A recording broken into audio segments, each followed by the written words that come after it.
Hola, lo que vamos a hacer ahora es reflexionar un poco sobre lo que ha pasado en este módulo 3, qué es lo que hemos hecho y qué es lo que hemos podido conseguir. Y algunas reflexiones que quería compartir con vosotros sobre cómo creo que podríamos aprender de todo lo que ha pasado.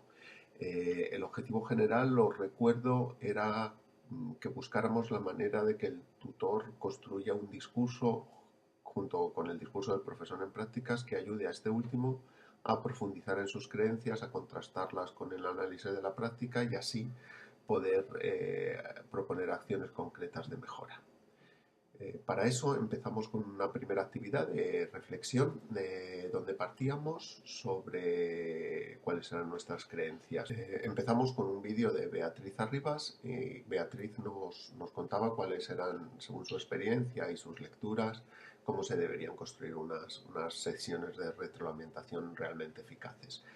A partir de ahí analizamos en foros de discusión cuáles eran nuestras creencias según nuestra experiencia, nuestras lecturas, nuestra trayectoria profesional. En esas conclusiones, cada grupo estableció pautas que les parecían importantes a tener en cuenta. Luego pasamos a contrastar esas ideas de cómo creíamos que debían ser las retroalimentaciones eficaces con dos documentos. Uno de la propia Beatriz Arribas, que era la memoria de su máster, y un documento del Departamento de Formación de Profesores del Instituto Cervantes, que es el que facilitan a los tutores de profesores en prácticas para poder dar retroalimentaciones que funcionen.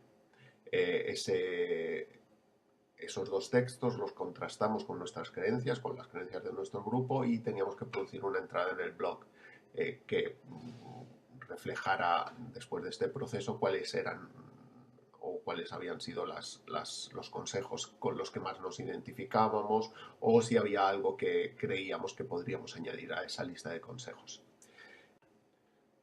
Después pasamos a la tercera actividad del módulo en el que teníamos que recordar o releer el artículo del discurso indagador de Olga Esteve en el que reflexionaba sobre qué características piensa ella que tiene que tener un discurso por parte del formador que ayude a que la persona que está en formación desarrolle su discurso, ¿no? Desarrolle su manera y pueda aprender mejor gracias a ese discurso del tutor que le ayuda a desarrollarse. Partiendo de esta teoría, lo que os proponíamos era que observarais tres sesiones de retroalimentación modificadas y adaptadas para que no se hicieran muy largas y que estuvieran un poco centradas y ya pues, por eso mismo un poco falseadas, pero nos parecía aún así interesante acercarnos a experiencias reales de tutorizaciones y que nos pudieran servir para ver si se pone en práctica o no, o se puede poner en práctica o no este discurso indagador que comentaba Olga Esteva. Lo que os proponíamos era que analizarais lo que pasaba, no que evaluarais, no que dijerais me gusta, no me gusta, o me parece bien, me gusta más este, me gusta más el otro, porque pensamos que eso no era el objetivo, sino analizar qué es lo que pasa y analizar qué tipo de discurso existe en retroalimentaciones reales.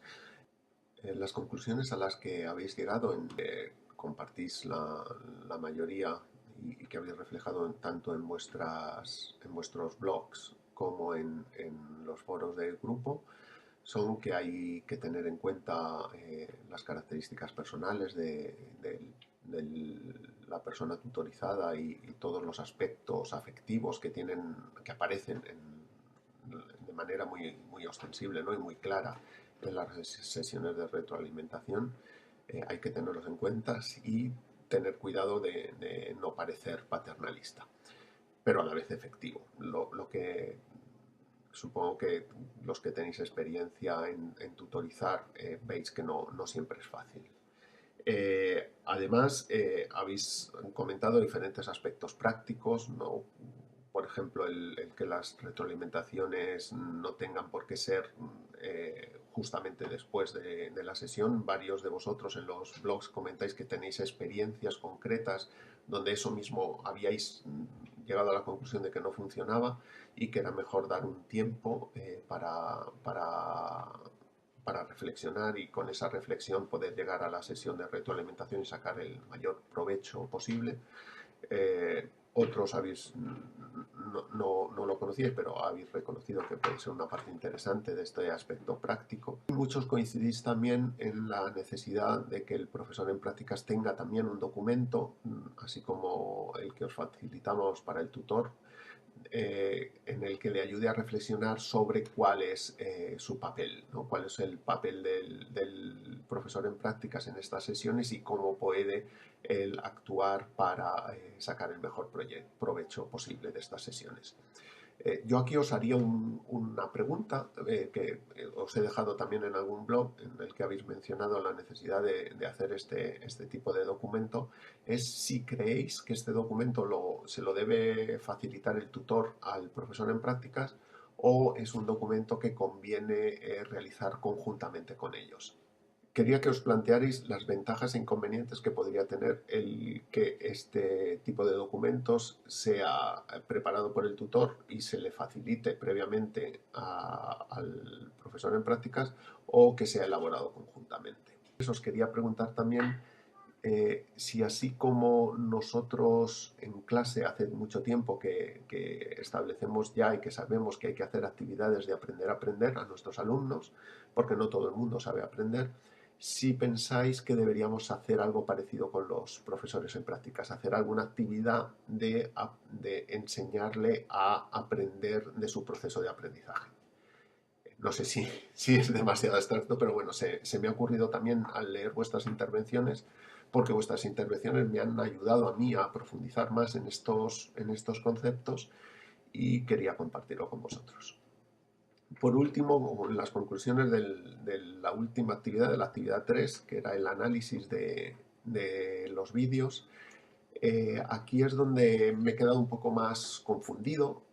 Quizá esperaba que llegáramos más lejos analizando los vídeos y he estado reflexionando con Cristina sobre qué es lo que ha podido pasar.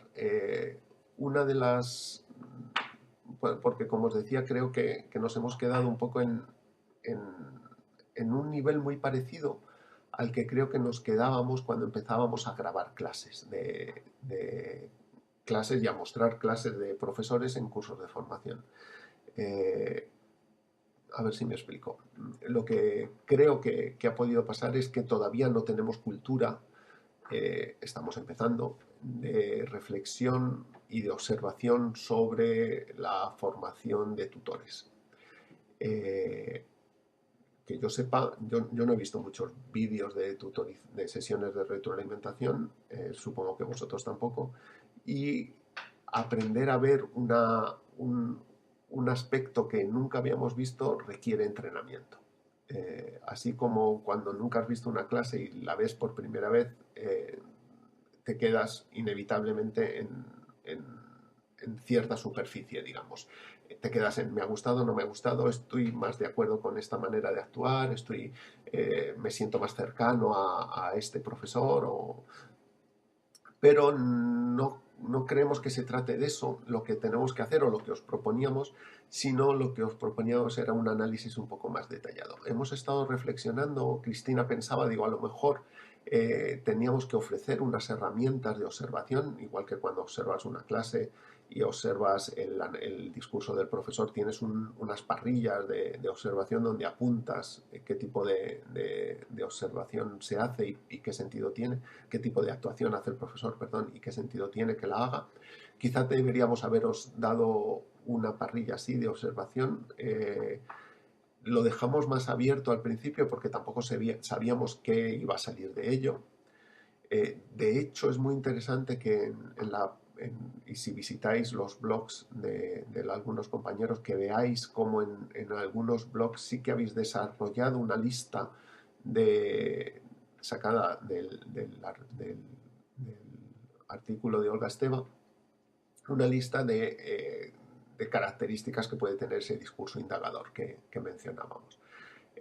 lo que os pedíamos era que vierais si esas características eran trasladables o aparecían en los discursos de los tres profesores que queríamos analizar. Ha habido en algunos grupos se ha avanzado un poquito más en ese análisis, pero en general yo personalmente tengo la impresión, y creo que Cristina también, de que nos hemos quedado todos un poquito más abajo, no hemos profundizado suficiente y no sabemos por qué. Queríamos compartir con vosotros esta pequeña inquietud. Quizá necesitamos más muestras para analizar, más cultura de análisis de este tipo de discurso y ahí es donde estamos ahora. El que haya funcionado mejor o peor, lo que nos ayuda, creo, es a que sigamos reflexionando sobre ello. O sea, no creo que haya sido un desastre, al contrario, creo que nos puede facilitar el que podamos seguir viendo y seguir investigando qué es lo que pasa en estas sesiones de retroalimentación y cómo los discursos se van construyendo y cómo el tutor puede seguir construyendo, que al final es de lo que se trata.